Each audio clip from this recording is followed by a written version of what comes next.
దయగలిగిన తండ్రి, కనికారం చూపిన మీకు వందనాలు. మీ దయా సంకల్పం బట్టి ప్రార్థిస్తున్నాను. మా మనవులు ఆలోచించండి, చేసిన కొద్ది ప్రార్థన ఆలోచించున్నాము. యేసయ్య నామములో ప్రార్థించాము, వేడుకొనుచున్నాము తండ్రి.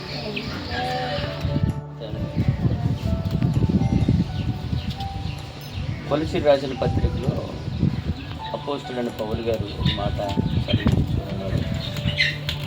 ఏమిటి అని అంటే, 3వ అధ్యాయం 17లో ఒక మాట రాయబడుతుంది.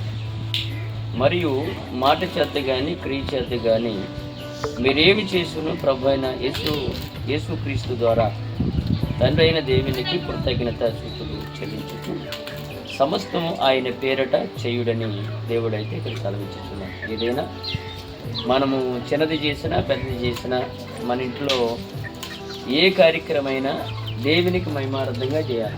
అర్థమవుతుందయ్యా? దేవునికి మహిమార్థంగా చేయాలి. మొదటి స్థానం ఎవరికి ఇవ్వాలి? దేవునికి ఇవ్వాలి. అందుకే అపోస్తలుడైన పౌలు సంఘంలో చెప్తున్నాడు, ఇంట్లో కార్యక్రమైనా ఈ చిన్న కార్యక్రమైనా మొదట ప్రాధాన్యత దేవునికి ఇవ్వాలంట. దేవునికి ఇచ్చిన తర్వాతే మనం ఏదైనా చేయాలని చెప్పి బైబిల్ అది చెప్తుంది.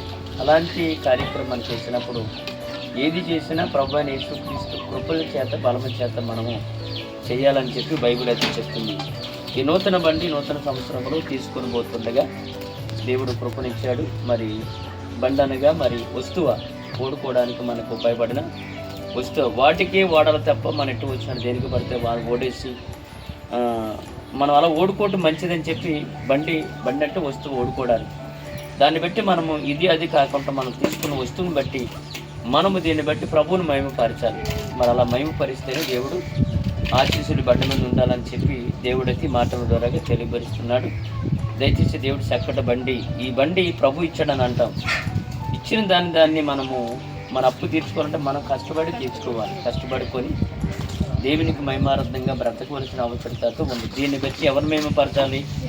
దేవుని మహిమపరచాలి. మరి అలా మహిమపరచాలని నేనైతే కోరుకుంటున్నాను. మరి ఈ సమయంలో ప్రార్థన చేసి దేవునికి బండి సమర్పిద్దాం. దేవుని యొక్క మహాకృప, మరి మనము దీని మీద ప్రయాణం చేసినంత కాలం దేవుడు ఏ అపాయం కలగకుండా మనకు ప్రయాణానికి ముందుండాలి. నువ్వు వెళుతున్నప్పుడు ప్రయాణం, వచ్చుచున్న ప్రయాణము ఆయన చేయాలి. కాబట్టి నాతో పాటు ఆయన ఉన్నాడని మీరు ప్రయాణం చేయాలి. ఎవరు ప్రయాణం చేసినా అతి జాగ్రత్తగా కాదు, జాగ్రత్తగా కలిగి మనం ప్రయాణం చేయాలి. దేవుడికి అప్పచెప్పాలి. దేవుని యొక్క ఆశీస్సులు మనం పొందుకున్న వారమే ఉంటామని నా మాటలు ముగిస్తున్న ప్రార్థన చేసి బండి ప్రభు సన్నిధిలో మరి ప్రభు చేతికి అప్పచెప్దాం.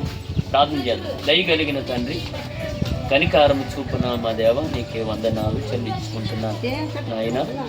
మీ దయగల నా కృపను బట్టి నాయన, ఏది చేసినా చిన్నది చేసినా పెద్దది చేసినా ఇంటిలో నా తండ్రి మొదటి స్థానము నీది. మరి లక్షణాన్ని ప్రేమించి అమ్మోజుని ప్రేమించి సోమబాబుని చిన్నవాడిని ప్రేమించిన ఆయన ఒక బండి మీరైతే మరి కొనుక్కోవడానికి కృపను చూపించారయ్యా.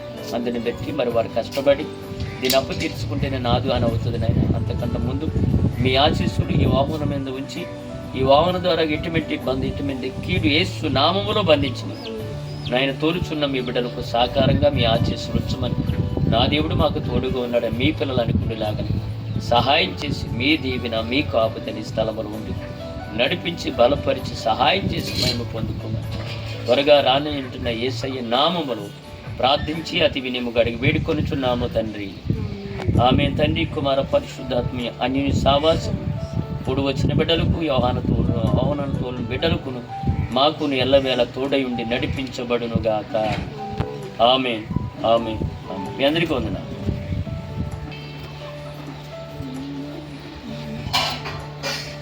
మాస్టర్ అయ్యా ఇలా రెండు వద్దాం, మనం వేద్దాం.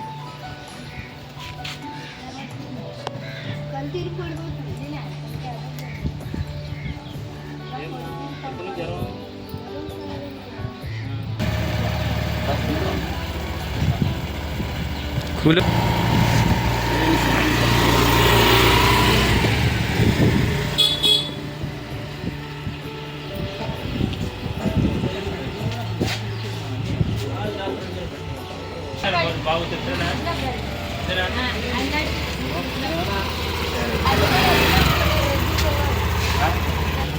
కాఫీ చూడనా